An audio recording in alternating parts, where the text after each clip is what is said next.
पंजाब में गंदम की आज़ादाना नकलो हमल की इजाज़त देते हुए निजी सेक्टर के जरिए गंदम की खरीदारी का फैसला कर लिया गया है।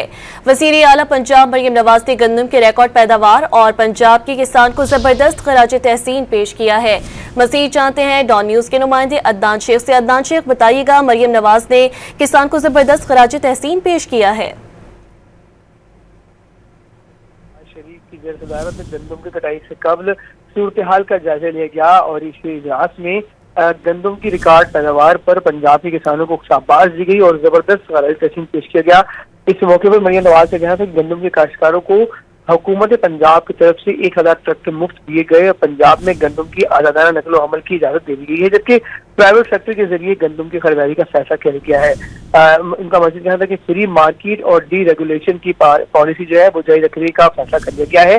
किसान उनके भाई हैं और मुफाद का हर सूरत तहफ़्फ़ुज़ किया जाएगा। जी अदनान शेख, तफसीलात से आपने हमें आगाह किया, शुक्रिया।